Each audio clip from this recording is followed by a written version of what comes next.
Are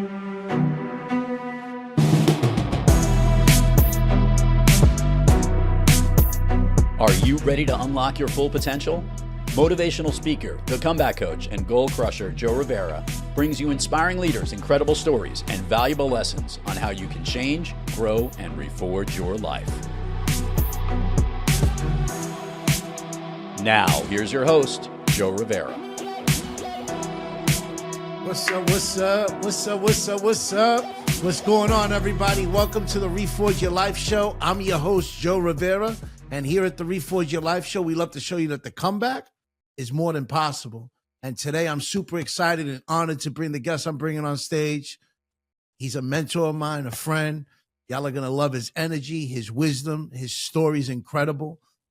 He's a master coach, inspirational speaker, Leslie Buttaflysoul Taylor. Welcome to the show, brother. Yo, thank you, man. I'm so good. I'm glad to be here. This is fire.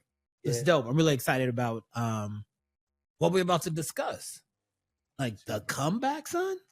That's big. That's what it's all about, man. That's I love it. big. That's big. I mean, and it's so funny. We're in a crazy season and a crazy time in the world, and to be able to come back from like November 2024 is madness. Like I find myself, I don't know, I guess my journey back when I think about like where I've come from, what I've been through, being raised by a dope mom who had us stuff, you know what I'm saying? And I say she's dope today because I can. When I was younger, I ain't like her, right? She was very abusive. She was, she did her thing, but she was clear that she was raising boys. She had one daughter, our oldest sister, but all of her sons, and we grew up in the project. So it wasn't like, I think people who see me now make up a story about my life, but they don't know how really tough it was, like how abusive both my mom and my dad was. And so that shaped a lot of I'm learning at this big age that shaped a lot of the decisions that I made, even down to how I engage people. Like I'm quick to be like, no, I'm good, because something about being by myself brings me like great joy. But it's not always good for the people that want to be around you. If that makes sense. You know what I'm saying? So it was just different. And I always knew I wanted to live in New York. I always wanted to do art, stuff like that. Sang most of my life, but just wasn't quite like fulfilled until I got older. And then like watching my brother be one of the biggest drug dealers in the projects. And he had hands like these giant hands because he had fought so much, but he was the same brother that would like put me on punishment if I didn't do my homework. I'm like, dude, you in the streets. Like, what are we doing? But, and then going to a Catholic school up until 8th grade and figuring that part of my life out, and, the struggle in that, and like, well, I'm at this, like, I don't want to be here because I didn't want to be, and at that time I was living with my pops. So, and he was like deeply religious. So he was trying to beat the hell quite literally out of me. And I wasn't going. So, I got that Taylor blood in me strong. I was named after my grandfather. And I later learned that the importance and the significance of that, primarily at my father's funeral last year. It was just like, yo, you were named after granddad. I'm like, cool. But then I learned that my grandfather was a World War II vet and all this other dope stuff. And I was like, yo, I carry this name with pride. In a way that I hadn't before. Like, I feel like I got it. And even being at my pop's funeral, hearing how people talked about this, if I close my eyes, people will say some of the same things about me. And I was like, how did I still get that? And you weren't really in my life. You know what I'm saying? Yeah. So that was, and even like coming in here and having the conversation before, just listening to sometimes how we as a people make choices. And I'm a direct result of choices I've made and choices I haven't. And that's when that was a gut punch for me. I was like, wait, choices I haven't made? Now, there were some choices that I didn't make, right? Like when I think of people, do you have like a favorite celebrity in your life? Yeah, I got a couple. Who's somebody that comes to mind right now? Al Pacino was one of my. Do you like his work? That's what I like him about. Yeah, his work. Do you think he's a solid actor? Absolutely. How do you feel about him as a human being? He does. Some philanthropy work. I feel you. Now, here's the question though. If you had the chance to switch places with him, would you? And why not? because I love my life. I love who I am. I love who I've become. Yeah. And love what my future's looking like. And see, I feel the same way, right? I love my life, but so many of us will look over into other people's lives and go, "Oh, I want that," but are you willing to also go through their struggle? And that's something I had to like understand because of the work that I do around like social and emotional learning, around personal and professional development. You hear so many people going, "I want to be the next Oprah," and I'm like, that's impossible because Oprah is the next Oprah. Right? Like Les Brown is somebody who I admire a lot, but he's the next Les Brown. And his name is Leslie like mine. So we so close. But the reality of it is I don't want to go through what he went through to become Les Brown. And so I had to learn, like, dude, the choices that you're making, you have everything that you have as a result of my choices, right? As a result of our choices, we have everything that we have. And so I was like, but I also have everything I don't have. And so as I'm getting older, I'm looking at the choices I did make. Like around relationships and stuff like that. I'm like, oh, snap. Where did that come from? And then looking at my childhood, that's when I began to see like, oh, this is a direct result of that. I even found myself in some situations trying to protect myself from because when I get angry, I don't get violent, I get real quiet. But when I get quiet, I want to be bothered. Like I'm not one of those people that get sick and need a bunch of people around me. Let me just be sick and leave me alone. Right. But I learned that from feeling alone as a kid, not knowing that was impacting me. So over time, I became the adult that I needed as a teen. And so I love doing the work that I do with momentum education because it allows me to go into schools and stuff like that and have real, honest and authentic conversations. Right. And, and when I step into these young people's lives, I'm stepping in as Uncle Butter or Theo Montequia because I believe in like, showing up. And it's because of the nieces and nephews that my family gave me that I'm able to be on. And I take it with pride. I don't have it like a slight. I don't feel like anybody's calling me old. I love being right. I love being an uncle. And from that lens, I respect father. I respect my brothers who are fathers who are figuring it out. Even those who have had their children weaponized against them, those who haven't shown up for their children in a particular way and being able to say to them, brother, look at where you are. You're only making copies of you right. If you don't change that. With my pops, he was somebody that loved God, but couldn't figure out loving his children. Right? Like at his funeral, when people are reading about his children, many people in the room didn't know my father had one son, let alone four of us. But they knew about my stepsister. And so, and in true form, my picture was the only picture in my dad's obituary. And it was an old like headshot from like my corporate stuff. And so, and I was just like, yo, this is wild. This is our lives. And I just felt really bad. But it took me down the spiral like, dude, where like abuse is very tricky. I'm glad that I was able to take a lot of my stuff and use it to support other young people and support adults for sure. But I find that with my teenagers, they're often the ones that we miss. Like I was a teenager that was missed. Like nobody really saw my struggle with school and learning and stuff like that. I wasn't a model student, wasn't a great student. I was just trying to figure it out on my own. And a lot of the stuff that I did on my own. Thank God for my family. Like though my mom and my dad, I don't always credit them with raising me, but I do credit them for making. Absolutely. And then understanding that they only had the tools that they had. They didn't have other tools. And because of that, I was able to sit down and go, wait a minute, what if their only job was, they did a good job. But then more than that, my mom gave me the dopest brother's sister that anybody could ever have. And we don't talk every day, but I know when it's good, we celebrate. When it's not so good, I get counsel. And these are people I can lean on. My big brother Roderick always says, because no matter how old I get, I'm still going to be his baby brother. You are never without a home. And I was like, all right, you think I'm going to be homeless? But he was very clear, like, you'll never be without a home, because I also had a lot of pride. If I was struggling, I didn't tell you. I didn't ask, because I feel like I put myself in that situation. But like coming up over time, like seeing my peers, and now I'm at an age, I don't know if you're going through this, I'm seeing a lot of my peers on obituaries, and I hate that. Oh, yeah. I mean, I hate it, man.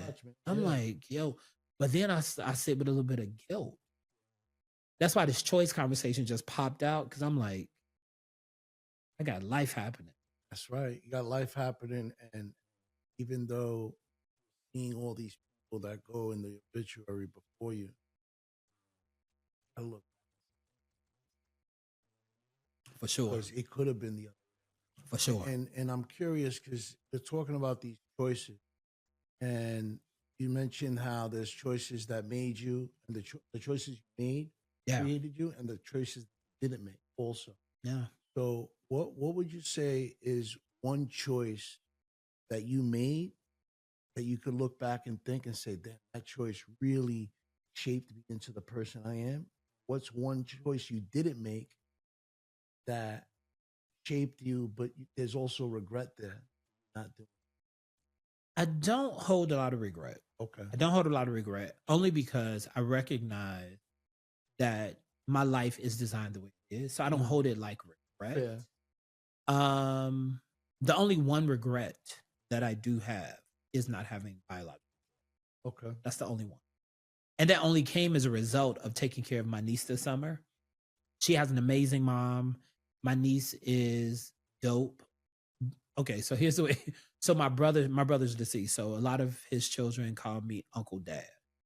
So I don't always hold them as my nieces and nephews. I hold them as my children. Yeah. And so their children I'm uncle to, but they're really my great nieces and nephews. So my great niece was with me this summer.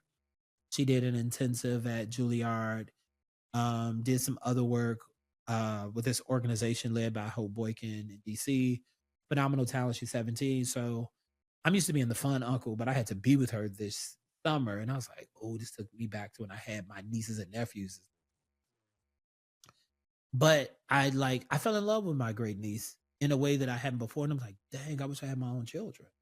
Like, she made me, I've never said that out loud before to anybody. I didn't even know it was a desire until I was with my baby and had to tell her goodbye. And I handed her off to her father. And I was like, oh my God. No matter who he is in her life, he will always be her dad. Like, I will always be her uncle, but he'll always. And I was like, wow, I didn't do that. Right. So I say to young people, like, often, if you're like thinking about marriage and stuff like that, build a family. Don't be afraid to build a family. I know I was on the run from parenting because of who my parents were. And I wasn't acutely aware of it. I think it was just in the back of my thoughts. Like, I was clear that if I didn't have a child by the age of 26, I didn't want any children.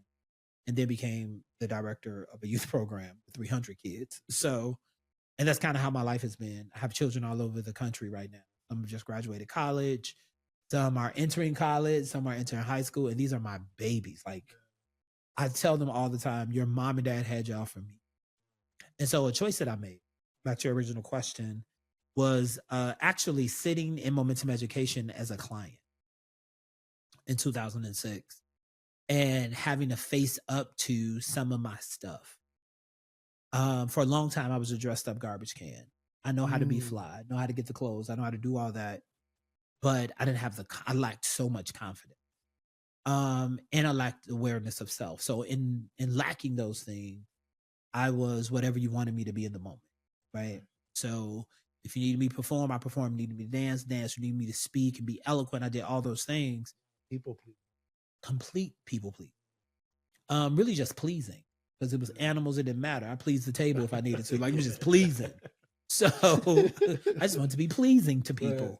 But for me, it was just like, yo, dude, but that's so exhausting. It's so exhausting because for me, I never knew who I was. I know what I kind of look like, but I didn't know how I was occurring to people. I did a lot of love bombing. Like, if I liked you, I really liked you. Friendship, dating, I only knew how to like dump love. I didn't know how to be in it because I craved it so much. And the way I would fill up those holes, I would stuff them with clothing, shoes, and things, right? And so it was crazy. So that choice, just facing myself, doing that advanced course, doing the leadership, and then slowly being trained to do this work. And it was so funny. I was talking to a brother who did leadership with me. His name is Mark. He's done some stuff with he was part of the original owners of Paris Jeans and stuff like that. And he was just like, yo, you ain't know they was training you to do this work, dude. We all knew. Like they knew, he said they knew back then. I'm like, dude, I don't know how you saw that. But because I left, I had when I came in, I thought it was a professional training program. So I only talked about my job. And at the time I was working for an organization called Bailey House. And they were doing HIV/AIDS. They do a lot of HIV/AIDS work in the city. And I got caught up in that work because of my brother David.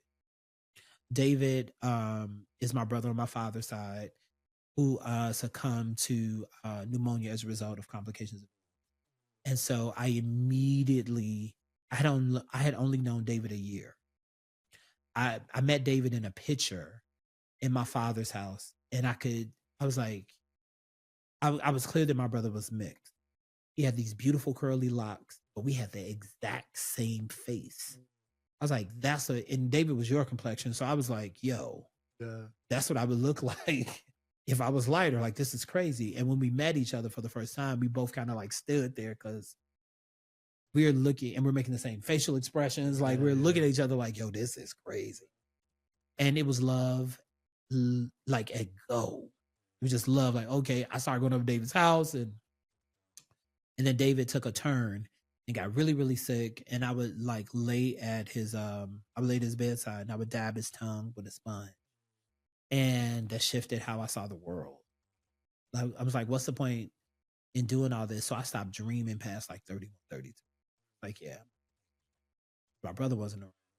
And so I just started living life kind of like carefree, didn't care.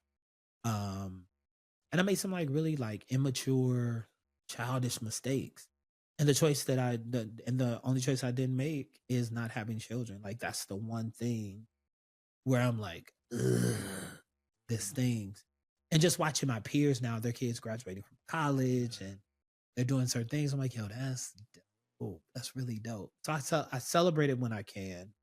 I'm not big on, there's some families I'm really close to, but I'm not big on going to other people's houses for like the holidays. Cause something about seeing people with their parents, it's like a gut punch, dude. Cause I never had it, but I really wanted it. Like for so long, I wanted Claire Huxtable to be my mama. Right. I wanted people. Right. And so, but I got Edna, and Edna taught me to fight. Right. And she taught me I don't always have to swing. Just be the best. And so that's what I did. And I don't take no's. Like I'm the only person that can tell me. Right. Somebody else telling me no means I get my yes from somebody else, but nobody tells me. And not from a spoiled place, but just I get to be the biggest yes in my life. And any no that I agree to, that I'm also saying you have power over. I just don't believe in it. I'm like, no, I'm gonna do it. Or I'm not gonna do it. So like I'm in a season right now where I'm really focused up on integrity with myself and my word. And I'm seeing where I have to get back in my old kind of like ways to re-engage my own integrity.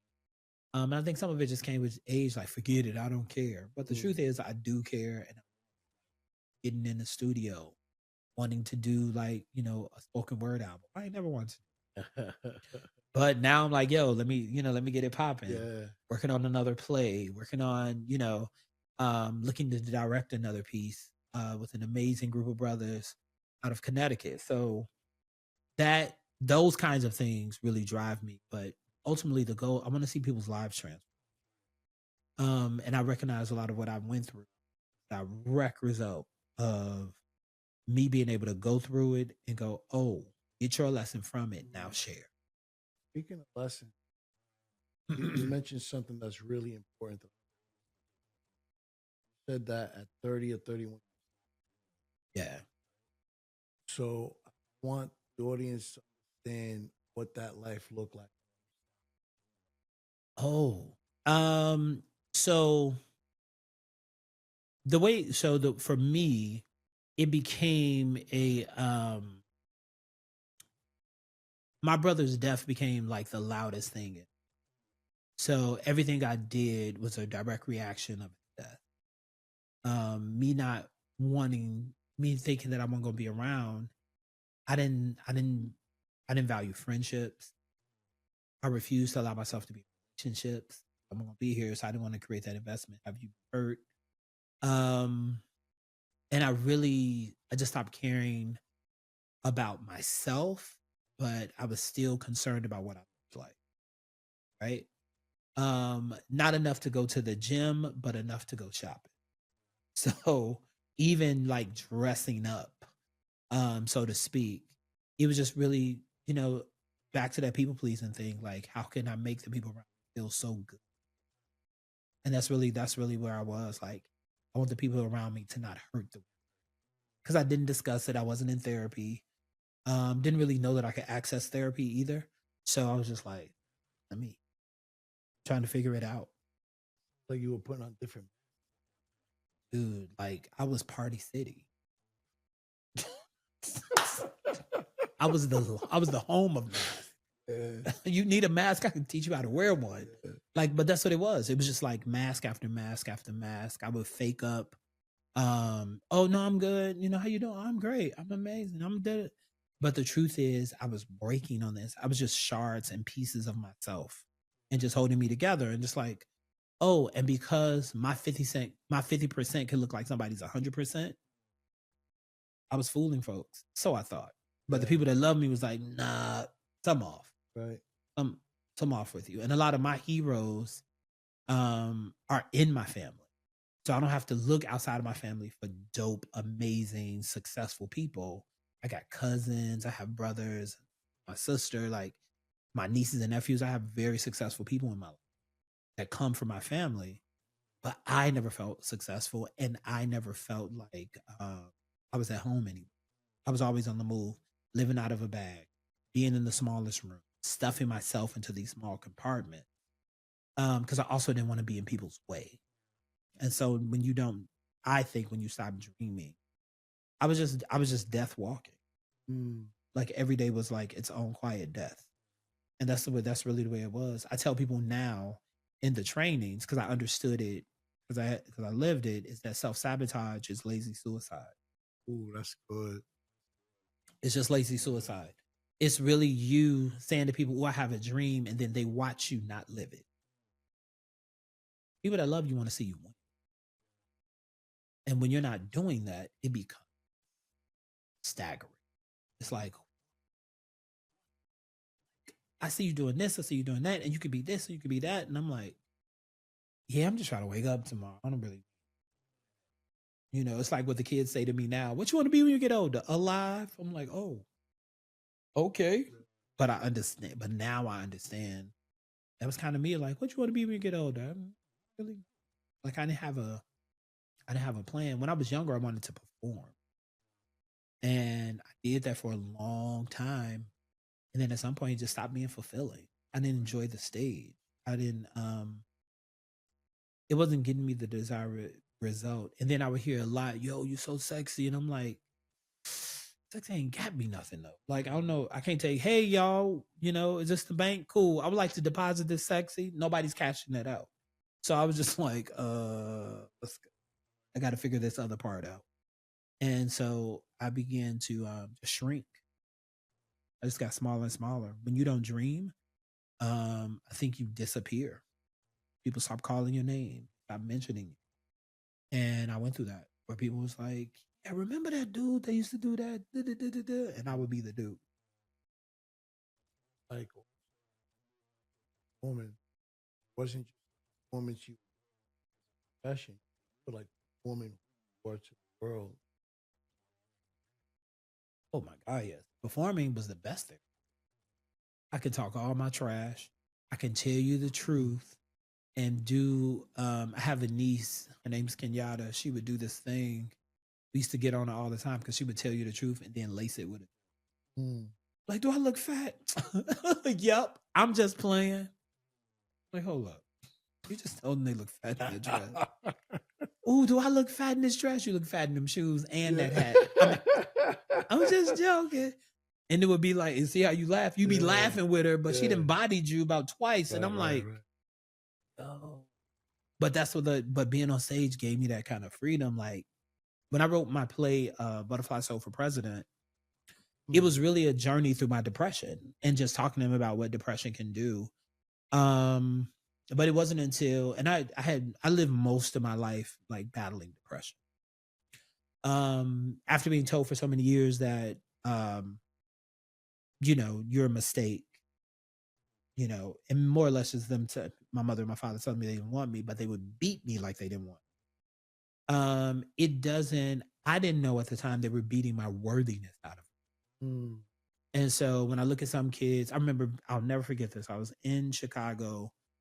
I was on Commercial Ave, sitting in the laundromat, and it was these young kids, Latin and Hispanic kids, sitting, and they were watching the TV, and they were with their family, and this sister, she's pregnant, and she had this little boy, handsome little young man, playing with his toys, and he wanted to share.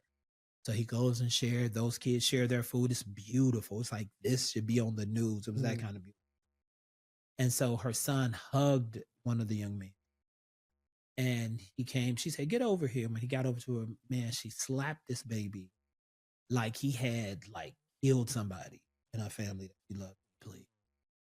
And I sat there and like I could hear parts of me breaking on the inside, because no matter what has happened to him up until that point, he's making up something he's making up something about his value.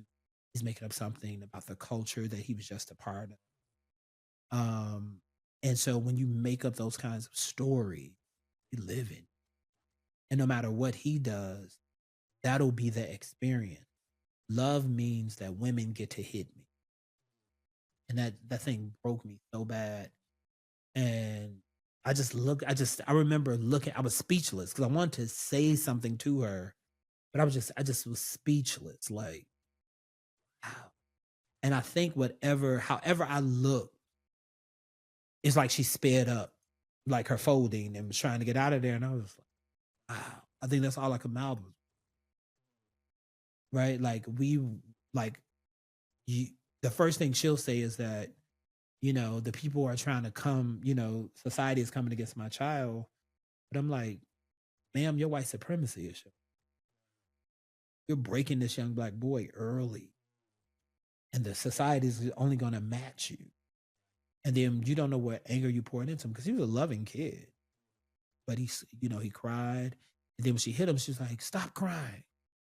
You're a man. Not a man, boy. And when you're adultifying or parentifying children, then they don't have a childhood. And for me, my mom was really immature, so I had to be the adult sometimes. And I would tell her, I would be like, yo, you ain't talking to me the way you talk to my brothers and sisters. And what you just said was ignorant. And I mean, the last time I learned at like 18 years old what it means to have the taste slapped out of you. Because I just had it one day, and she slapped. It felt like she slapped the hope out my future, but she slapped the taste out of me. And I was like, yo, mom. And I was like, all right, got it. But she never addressed me. She called me a bastard. And I was like, if I'm a bastard, what would that make you? I'll never forget that statement. Because that's the one that made her go, like, it was like her hand was coming to me in slow motion. And when it couldn't. What?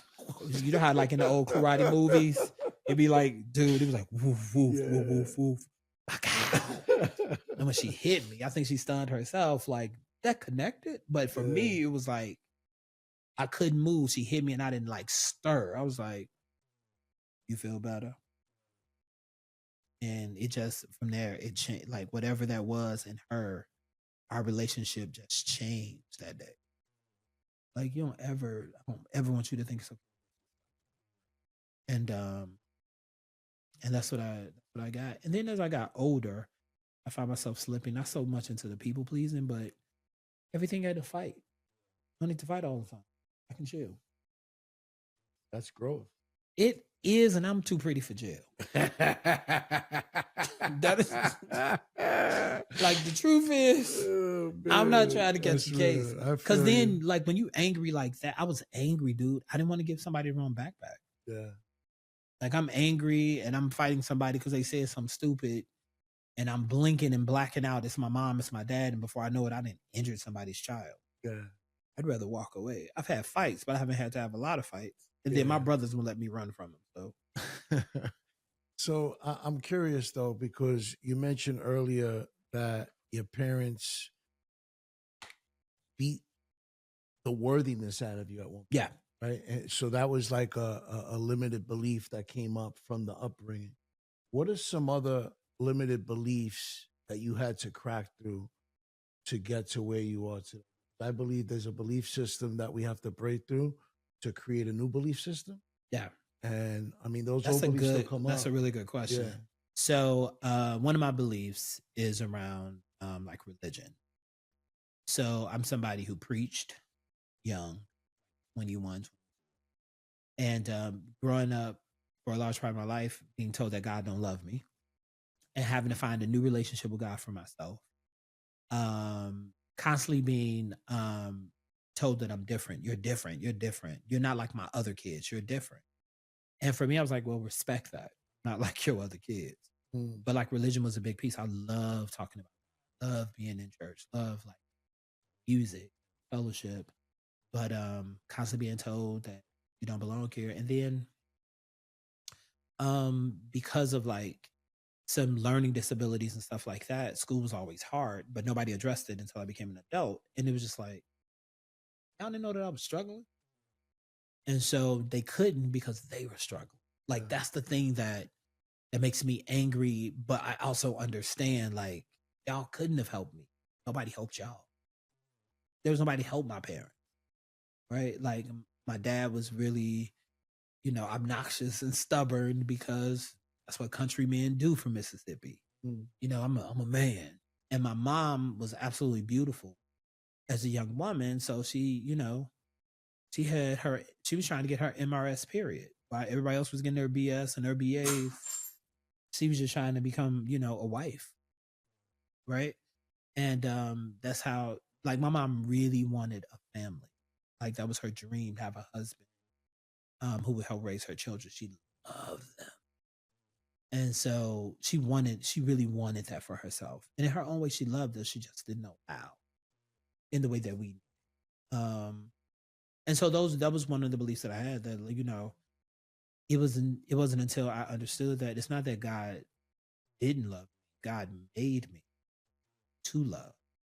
And so in making me to love, I get to be loved. So that's something that nobody can take. I love God. I love that God loves me. Right. And so, and not from a religious kind of conversation, but just from a place of spirituality, because I believe that all religion is just language. Right. Do you speak Spanish? Right. We can both ask for food. I can ask for it in English. You can ask for it in both English and Spanish.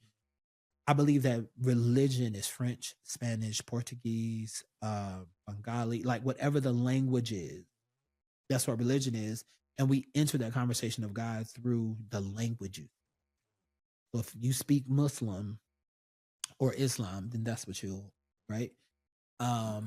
If you speak, I don't know, Baptist Christian, but then you have this new wave Christianity, right? Of led by white nationalists. So it's just like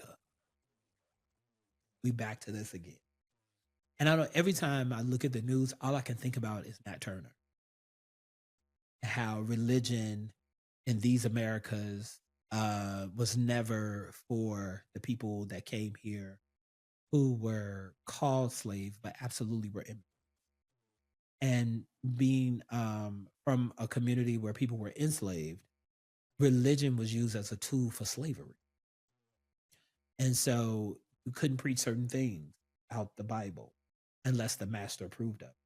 Like a big one that you had to preach was slaves obey your master. Right. And so, and then learning things like in the 23rd Psalms, where it talks about the sheep and how, you're led by still water. And the thing about tumultuous waters with sheep, because sheep are dumb, if the waters were rough and ragged, they would fall in. So they had to be still. And so in learning that around religion, I was like, life feels like all of these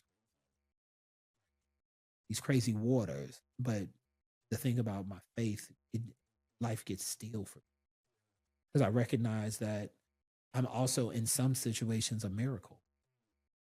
Right? There have been situations where anybody else would have did the math and be like, how you still here? But for me, it was like, which brings me back to that obituary thing. Though I'm grateful, I'd be like, I got boys who like, I have a 6-pack, but it's at the crib. But I got friends and bros who are like in this amazing shape that have left the planet. Yeah. And I'm like, forget it. Give me a cheeseburger, not a gym membership. The gym is killing people. Like, it's like, yo, son, like, like, I'm talking about diesel, brolic, and leaving the planet. And I'd be like, I believe that. Houseway. Yeah, man. So I believe that when it's our time to go, it's our time. They were born that they were going to go. In between is what make our life.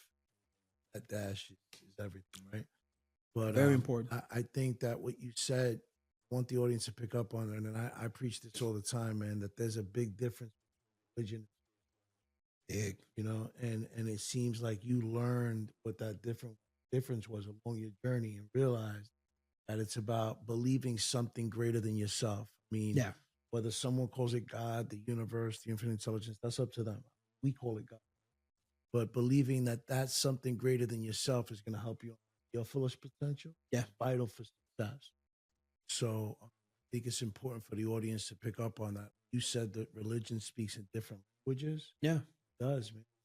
But it's all about building that relationship and finding a way to believe in that something greater than you. And most religion is regional. Yeah, 100%. Most religion is regional. Yeah. And so I only share the religions I understand. How about the ones that are on the planet I don't even know about? You know what I'm saying? And then I'll stand up in somebody's pulpit and be like, you're going to hell if you don't believe in the Jesus. And it's like, but what if Jesus was like Ahmed Shabazz? Like, you know what I'm saying? Like, what if his name was Sanchez? Like, we don't know. Exactly. Like, Jesus shows up in different, God shows up in different religions as different things. Like, prophets and others and, evangelists and others. Like, it looks a certain way to different people. And I think that America, where it is right now, we're losing a real hold on what faith looks like, because your faith is now being weaponized and it's being colonized to be political, right? So God forbid you're Muslim, any other faith, in a school that's now saying you have to know the 10 Commandments. Why? Real. You know what I'm saying? Like, it's so, I don't believe school is for that. I don't believe that, I don't believe church and state are the same thing, because some people don't go to church, and many of us have been injured in our safe places. Church used to be safe. There was a time you would go to the preacher before you went to the lawyer. Now you're going to lawyers for preachers. You know what I'm saying? It's like, tough to watch. It's a very different time. Yeah, absolutely. So when did you say, sick and tired of being tired, not dream? Let me dream. What was that turning point? So, okay, you're gonna make me tell the whole truth. Okay, that's cool. Yeah, bro, whole truth. So here's what happened, right? So at 27, I came out to my family. Had a conversation with my sister. I told her I was sexually diverse, and she was like, yo, is there anything like gay? And I was like, that's exactly what it is. And she was like, yo, what's your secret? I was like, I just told you my secret. She was like, nah, that ain't your secret. We already knew. But the rest of the family, she was like, yo, we can come out the closet. You know. But as I got older, I began to feel like how political gay was. Like, it's a political term. And so if I go to a job and I'd be like, I don't like that you gave me all the pink Post-its. Now it's a whole thing with HR. So the way I took my power back, people would be like, when I aired on HBO Def Poetry Jam, I did a poem called Queer Eye, where I talked about people being on. And I just decided from that point on, you're going to pay me to be gay. If I got to go through pain, it's going to have purpose. Right. So I'm like, hey, we need a tall, big, black, homosexual dude. Yo, I'm your guy. How much? I was the first stripper to keep his clothes on. Real. How much gonna pay me to keep my shoulder on? No problem. Because I had to like figure it out. But as I got older, I no longer identify like that. Yeah. I love who I love. It's what it is. Because I find that, and it's really large part too with working with so many young men, that I found that, you know, am I the gay trainer? Am I the gay son? Am I the gay? No.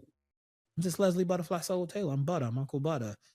All that gay stuff, the rainbow flag, like I get it. Like there was a situation where God bless the dead, like the people that were killed, I believe it was in Orlando, what have you, and how people came back out and recolored the flag in with chalk on the street. And I was like, that's news. That's y'all news. Oh, okay. But how many of those people are marching for Black people and other people of color? Because what they don't talk about in that community is how steep racism is.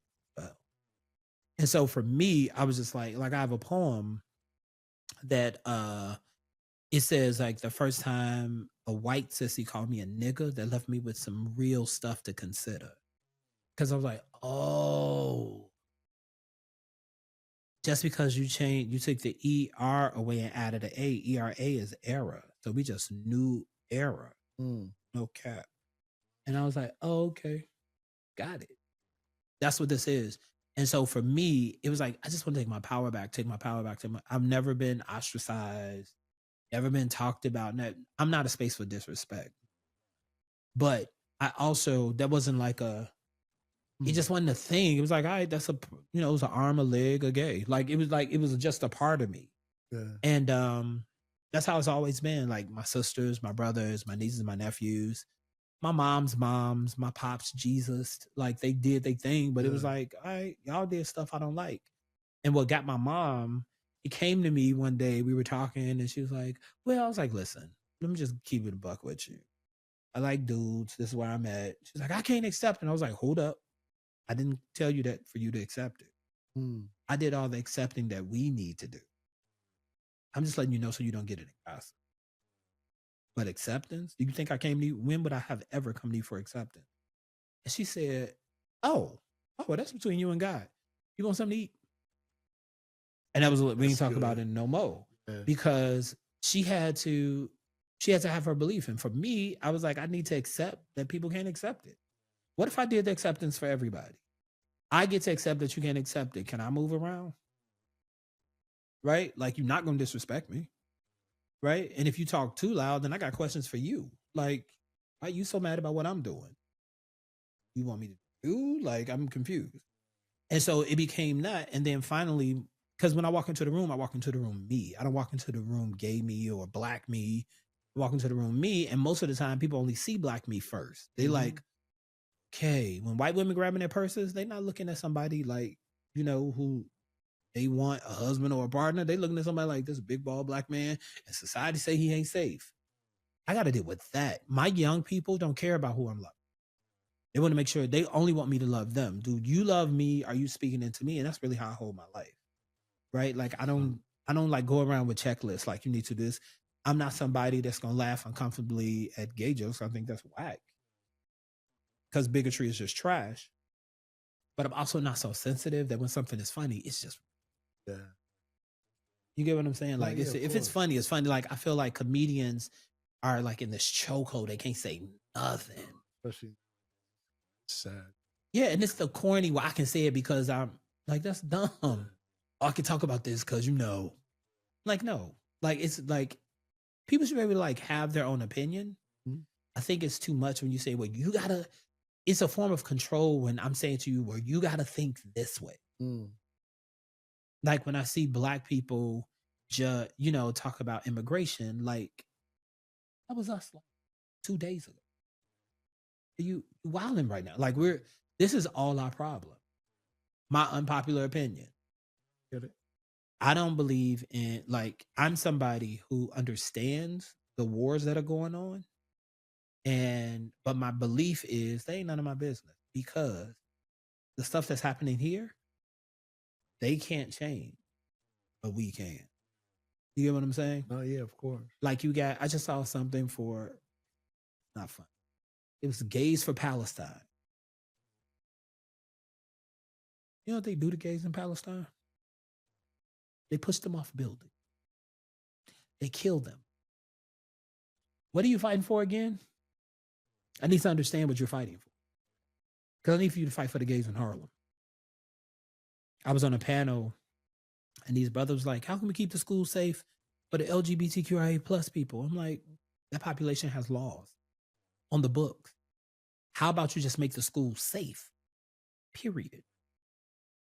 Right? Like, I'm not a victim of my life. Like, I'm not a victim of any of that choosing to come out. I could have stayed in the closet, been a good preacher, and been on the DL. I've met plenty of men and women like that. I could have done that, but that's not my MO. But also, I don't know that I need a rainbow flag to prove to you who I am or who I am not. Because the rainbow flag is just another cross. You've just made this thing a religion. Well, I want to touch on something you just mentioned, because I think it's important for the audience to hear. Yeah. You said you could have kept it inside, right? And you did for so many years. I did. Right? So got married, whole nine. Yeah, you see, look at that. So Yeah. what's something you could tell someone out there that's listening, that's holding on to a deep dark secret that they can? Secrets hold shame. And when you hold the secret, you also hold the shame, which makes us feel like everybody knows the secret anyway. Now what I can tell you, everybody can see our mask. I wasn't fooling nobody. Voice a little deeper, whole nine, but I wasn't fooling nobody. People knew that, right? I think the thing, that deep dark secret, no matter what it is, find somebody you trust and share it. Because there's something about the sharing of it that's freedom. That you can't get isolated in your room, not being authentically yourself. Because in order to hold the secret, you also have to be inauthentic, which then causes you to be out of integrity with yourself, which then causes you to have no word or power with your word. Right? There's so many breaks in your experience. But when you own it and go, you know what? And then you'll find, this is the part that I found very interesting, the people who come to you afterwards and go, yeah, let me tell you what happened because you said that. I went to a high school reunion and it was like, hey, me too, me too, me too. I'm like, why y'all didn't say something in high school? For me, when I came out as an adult, the people in high school was like, duh. Like, no, when I say people were so underwhelmed and underimpressed, right. They was like, dude, is that all you got? Right. One of my brothers, without fail, this is one of my high school brothers, without fail, he goes, you know, I love you, but I love you. I don't care about none of that stuff. I love you. And if somebody do you wrong, I'm going to do them wrong. I love you. And I'm one of his son's uncles. Right. So it's, for me, it's like, nobody is less, like, sometimes we'll hold the shame and have it cause us to feel less than who we are. And it's just not true. Right? We all have value. We just got to decide how we want to value ourselves. And I think that's where people who have that deep, dark secret, it has power over you. Back to choices. All the choices you're making is to protect that secret. So you're not even living the secret. You're living for the secret. You want to talk about people pleasing? You're pleasing yourself. That's real, right? Pleasing the secret, like, you tell it. Tell on me. And then the secret ain't even your friend, it's bullying. What? Hey, we want you to do the thing. Secret. Hey, could you get on the... They're going, secret if you do it. And then before you know it, you in this space, and then all of a sudden, imposter syndrome show up. And then in order to get to imposter syndrome, you got to deny your gifts, talents, and ability. So you got to deny all the stuff you got to get that you're not worthy. That's a lot of work to be able to say, hey, I did the thing. Yeah. I don't feel good about it, but I did it. And I'm like, what's good? I know for me, it was like, yo, man, my nephew, Malik is my first nephew. My 4 first nephews are my nepson. These are my hearts. My sister came to him and said, hey, how would you feel if Uncle came home with a boyfriend And he says to my sister at 18 years old, he's 44 now. He says to my sister at 18, well, don't know he gay.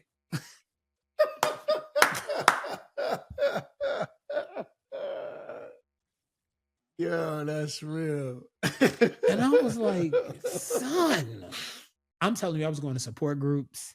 I was meeting with other Black men and other men of color. Like, we're going to talk about this.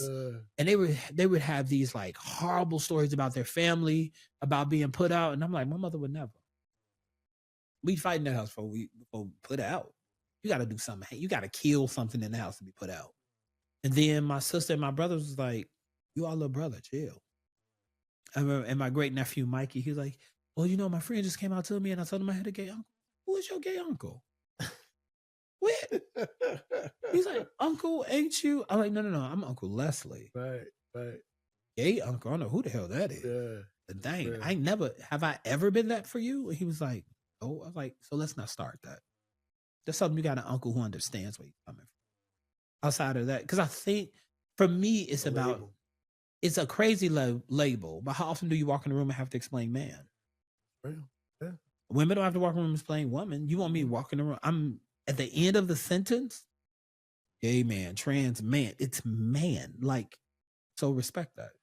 And that's really, but the way respect works, if you're not operating in self-respect, then people think that they can lord over you and like treat you a certain way. And for me, my mom, because I didn't get Claire Huxtable, I got Edna. I'll fight first. And I always have to fight with my hands. I can teach you a lesson that'll have you remember me faster than your like skin or your bone will hit.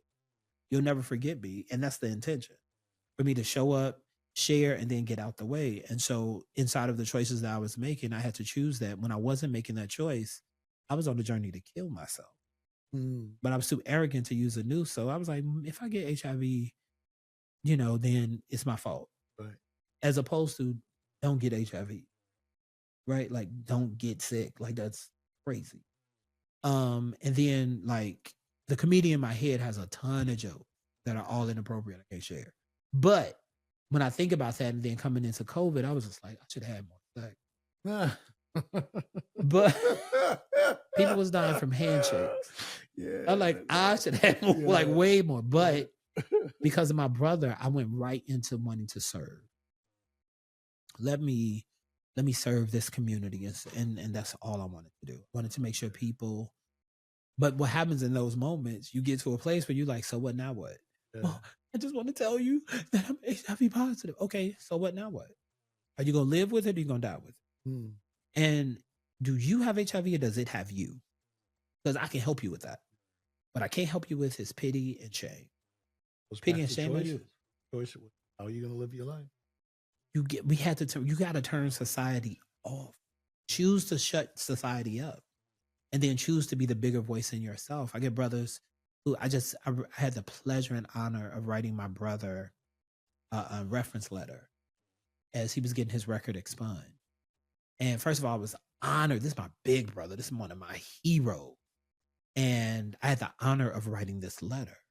And I was like, what do I want to say about it? I'm in tears writing because when you talk about thanking God, I was so grateful that I got to see my brother matriculate into the man that he wanted. Yeah. Clean, not on drugs, did a 20+ bid, figured his life out. Now he's helping other young men. Right? And then seeing him experience stuff that he didn't get because he went in at 16 and came out like in his 40s. So when he went in, he saw the world like, he came out almost like a 16, 17-year-old. On some level. Yeah. But even in his naivete, he's like different food, different stuff that I took for granted. And I would see my brother and be like, yo. Yeah. Right? Or to be able to be like, yo, bro, I'm not wearing this coat. Take it. Yeah. And take all these jeans and take these shoes and take it. And before I know it, I'm giving. Because we also come from that kind of family. I'd be like, yo, bro, I love that jacket. Yeah. He'll come out the jacket. I'm like, no. I just want to tell you I love it. But then my nephews do it. Right. So the men in my family, that's how we do. Like people all ask me all the time, you should sell your stuff. And I've been processing it and I'm like, yo, stuff is borrowed. When's the last time you saw a U-Haul at a funeral? Right. But I just give it away Deep, yeah. because it comes back so fast. That's real, man. Giving is important. Dude. So important. And my nephew gave me he gave me some Louis Vuitton sneakers and some Gucci sneakers. And what I've been telling young people more than anything is that the dope thing about Gucci and Louis Vuitton and Prada,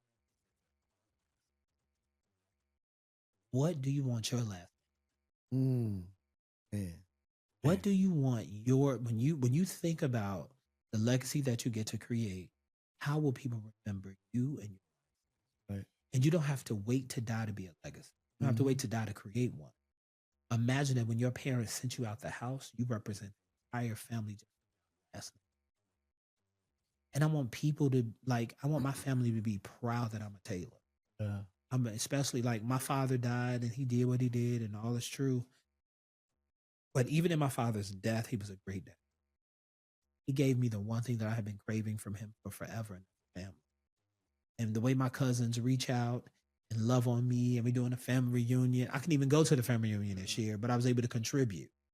And it felt good because I got a text line with those cousins. Then I got text line with my family, with my immediate family. Then I got another family where part of my family is all on my mama's side. So I'm like laced up when it comes to family. So I don't always feel like I'm missing something.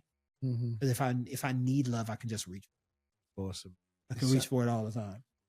It sounds like, so one of my highest core values after spirituality is family. Sounds like you have family as one of your core values. Family is a big core value. So I'm curious though, because I believe that when we break through those belief systems, and we build a new belief system, we uncover core values. Yeah. And those core values would help us get through our difficult times and our struggles because we lean into those core values. What are some of the core values that you uncovered throughout your journey? Great question. So here's what I also believe about core values. I believe core values has a favorite cousin called boundary. And the thing about having core values, you know that you've brushed up against a boundary. Usually people will give you a boundary after a tantrum. So it's really people just throwing tantrums so people don't take the boundary serious. You're going to never talk to me like that way again. So it's like, okay, it's a boundary-esque, but it's really you just venting that you've been hurt. It's not really a boundary. So for me, I learned on this journey that I get to trust myself with my dream, that nobody is going to outlove me loving myself. So I can't put that, I'll never make anyone my everything. Family is a big piece, chosen and born into. I feel like I've been blessed to be chosen into some families.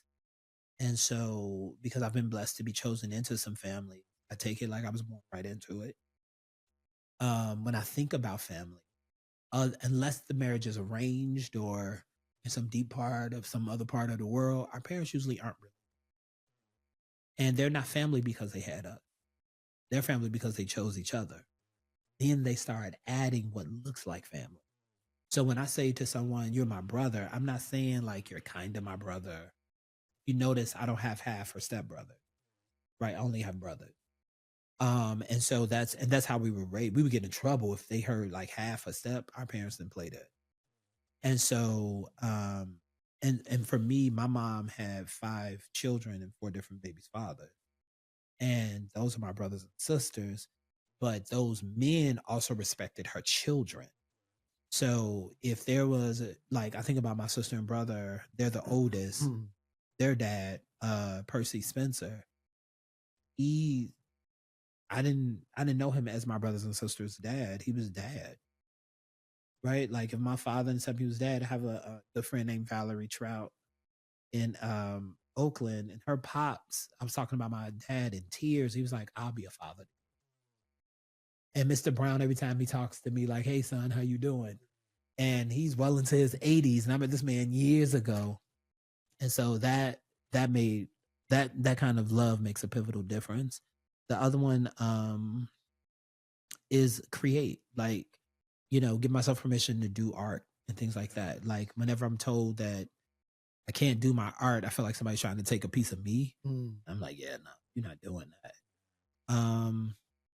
And own who I am. I meet what I call better Black sometimes.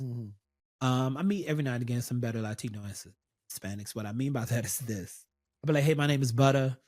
And somebody will go, butter? I'm like, no. That butter is bad for your heart. This butter is good for your soul. That's number one. Good. And then the other one is, well, does your mother call you Butter? My mother don't call me anything because she dead. And if I'm telling you to call me Butter, that's what you call me. But I would get people trying to like, what? I'm telling you to call me Butter. I'm okay with you calling me Butter. You sound like a clown right now. But that's one of my big core values. Don't let anybody tell you who you are. Be yourself and be the version of you that you want to be. Right. And so now with this big age, I'm like, okay, I'm cool with this version. But now it's time to change. And one thing I learned from one of my good mentors, she was talking about the pivot process. And I was like, yeah, that's really cool. As she was talking, what kept coming up for me is that most people will pivot in pain. Very few of us pivot on purpose.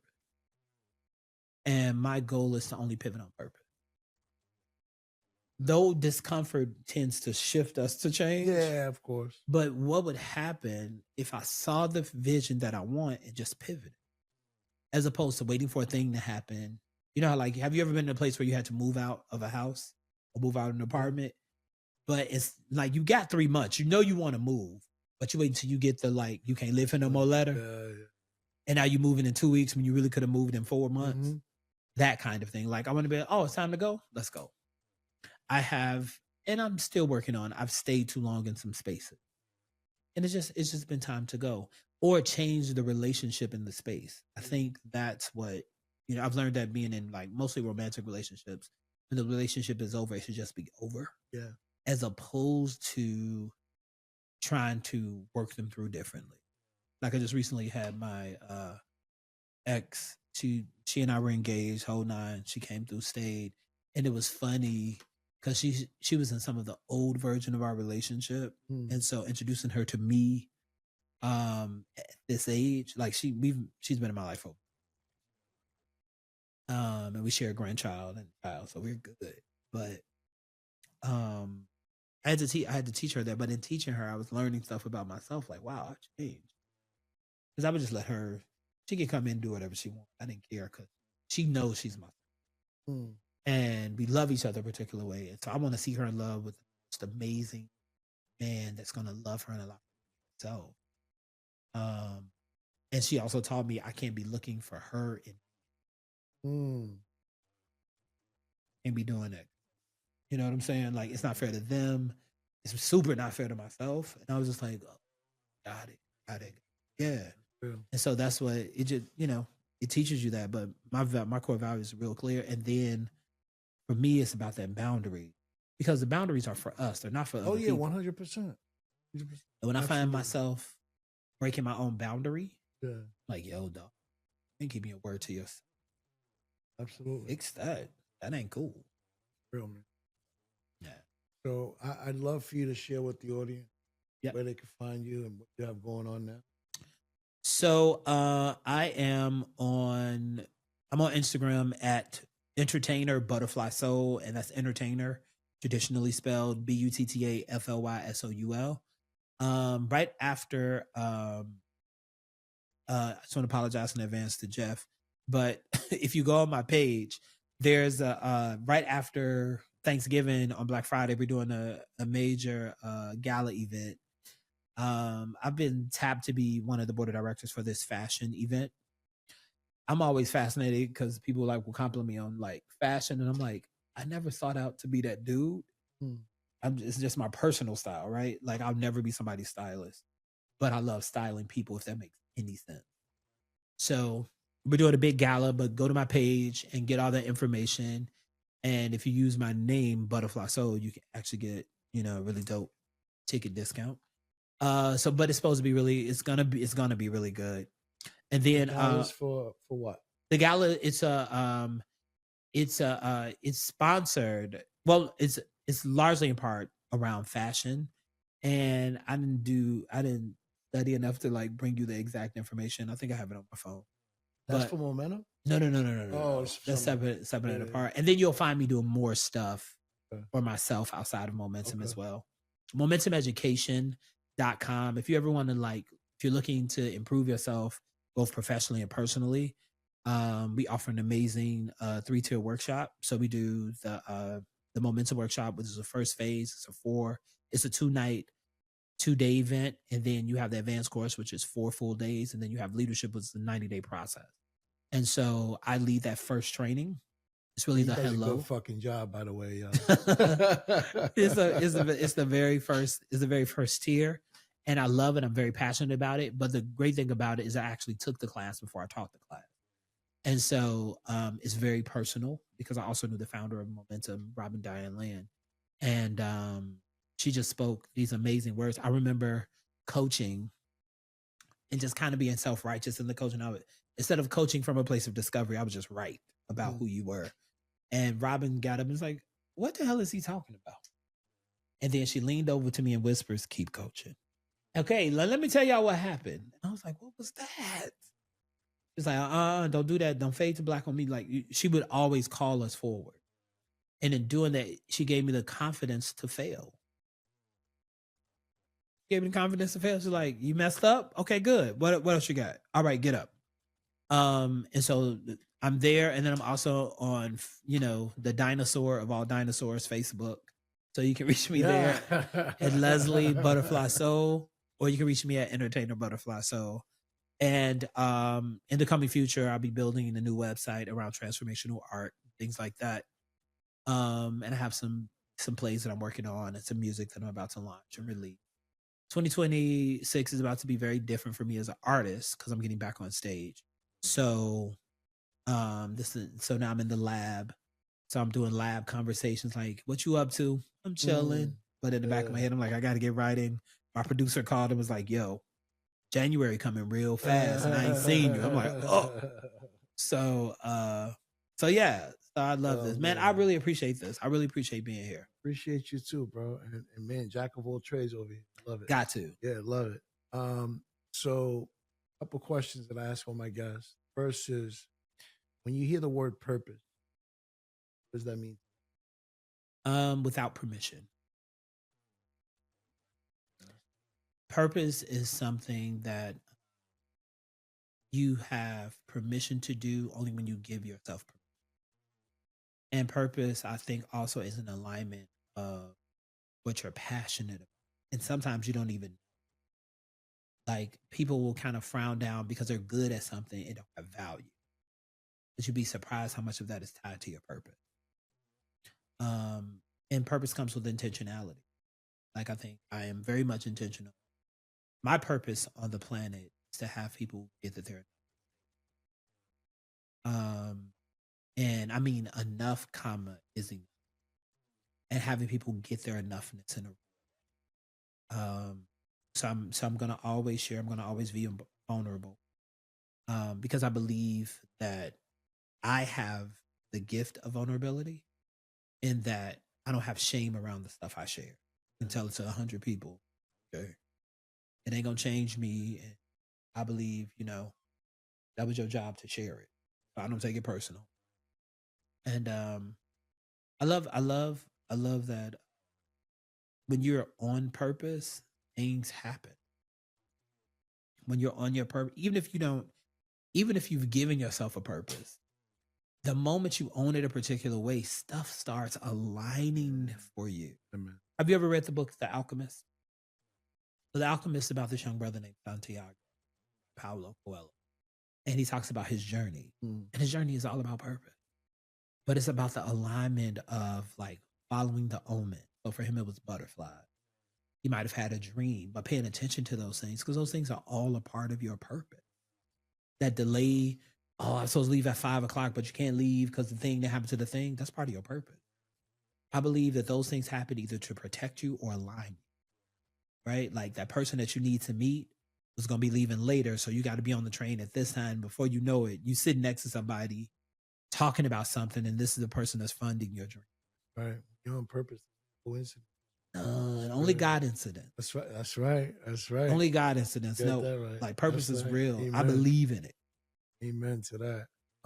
So when you hear the word reforge, comes to I think about the phoenix.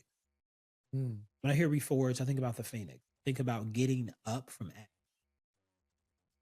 I think reforging is, well, the re means to do again. Mhm. So when you were getting to the reforging of something, that means that something has been forged. And now we get to, it's a reminder that you've done it before. Right? You've done it before. I lost more than half of my stuff in 2021 due to a flood. I had to figure some things. I was fuming because I was completely betrayed. And the people like, oh, I didn't know what happened. But when I came in, some of my stuff was bagged up, wet clothes and bags. And I was like, oh, you did know. You just didn't tell me. So what I traditionally do, I gave all that stuff away. I washed it, I dried it, I folded it, and took it right to second. And some people are like, oh, I want that. Nephews came over, here, take it. And so reforging, it's almost like a reset, right? Sometimes you might hit. Do you remember the game Dig Dug? So there was this game. It was an arcade game. Like this is Atari. Like we're going way back, y'all. Yeah. We're dating ourselves here. Yes, where you had to like go. These creatures were underground. Yeah. You were underground trying to get out, right? You had to get to the grass. I believe reforging is about taking new paths. It's about taking new paths until you get to that. So most of us get all the way to the top, tap, and because it don't break right away, we go right back. Reforging requires that you keep pushing through, right? Keep pushing through, and reforge means do it different. Because you like the way you've been doing it, only have gotten you to where you are. Reforging requires you to learn new tools and new ways to break out and escape. Speaking of tools, there's somebody out there right now. Yeah. Watching or listening to it, or maybe has a friend out there who's listening to it or watching, that they're looking to towards their life. Yeah. They don't have the know-how, where what to do. What's one piece of advice you could give someone? Journal. Big one. Journal. Write down your goals. Write down your dreams. Write down your question. Right? I think there's a way, and you may not be somebody that journals in a book. Use your notes on your phone. But like really, the less you talk about it, the less it has power to become. But when you talk about it, change can actually happen. Talk about it. Yeah. And I think that's one of the big tools, being able to write down how you're feeling, what you're thinking. Everybody may not go to therapy. I miss my therapist in Chicago. There was this older Indian woman who I was like, well, you know, my mom told me that that I was a mistake, and my dad told me that my mom had me to keep her, and it's just crazy. And she was like, oh, they didn't want you. Now what? Like, wait, hold up. Not gonna let me run my game? Oh man. But I've been waiting years to hear somebody say that to me. Yeah. Because when I would say it to people, they'd be like, no, your parents loved you. And I'm like, I don't know that they didn't. I'm just telling you it didn't feel good the way they did. Yeah. But when she said that, it gave me so much permission. But if I didn't talk about it, I didn't have access to it, but I journaled it before I talked to her. Yeah. I talked about it with myself and was like, hey, how do you feel about this? Yeah. Because a lot of times when you're journaling, you're actually relieved. Yeah. Yeah. Sometimes absolutely. you just need a place to like unload and release. And if you can't journal, talk to somebody. Right. If you're not talking to people, then you're probably only talking to yourself. And so you want to be mindful even of how you're talking to you. And not a whole lot of conversation can come out of just you with you, unless you are like talking to yourself a particular way. But that's one way to do it. Talk to the people around you and say, hey, this is how I'm feeling.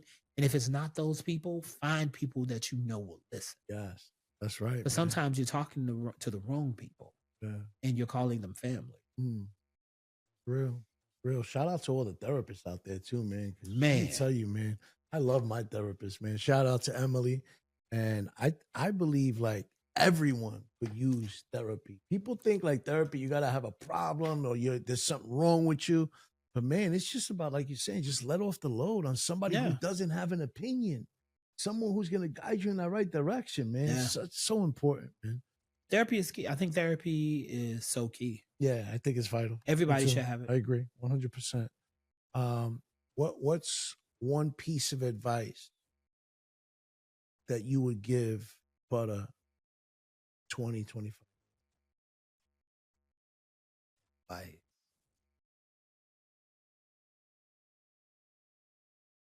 Allow yourself to be loved. Allow yourself to be loved. I think I hear it, but I didn't stand still long enough to receive it. Right? Because I didn't believe I deserved it. But that would be the big piece. Allow yourself to. Awesome. And what's one thing the audience doesn't know about you yet that you enjoy doing for fun? Talking shit. Yeah. I'm really, really funny. Yeah. I'm really funny and I love talking shit. Like, I love, it's just, some of my humor can be a little dark, but I like making people laugh. Yeah. I'm not the person to sit with at a funeral. Right. Because if the preacher can't talk, I'm clowning him. I went to a funeral and this man kept saying "screet," and I was like, I couldn't unhear "screet." Yeah. I'm supporting a friend. His mom's done died, and the preacher kept saying, "Out here in these Chicago streets," and I said, "Street, son? The people in the streets? So you eat scrimps too, then?" Yeah. Like, in my brain, I just kept building joke after joke after joke after joke. So for me, it's just talking. It's like being able to sit with people. I love that, man. And talk shit. Like, we not thinking about nothing. Yeah. Just talking shit. And then my secret nerd thing, I love to read. I got a Kindle right now and readers. So you can find me anywhere reading a book. And probably 2 or 3. Awesome. Reading is so powerful. So important. Man, bro, this has been awesome. I knew you was going to bring the energy, the wisdom, and you brought that and 10 times more, brother. I appreciate really appreciate you, brother. Thank you for having me. This is fire. Thank you for coming through, brother. I really appreciate it, man. Absolutely. Thank you for sharing the platform and being able to give the gift to my audience, bro. I really appreciate you. Thank you. I appreciate you. And for everybody out there, don't forget, man, I'm going to ask y'all for that favor. LFSS, like, follow, subscribe, and most importantly, share the episode, because there's somebody out there right now who's looking to reforge their life, whatever domain of their life, their health, their finances, their relationship, their business, and they don't have the tools. And you sharing this episode or a past episode will help them reforge their life, man. So don't forget, share it. Stay productive, stay purposeful, and stay blessed, y'all. Peace, y'all.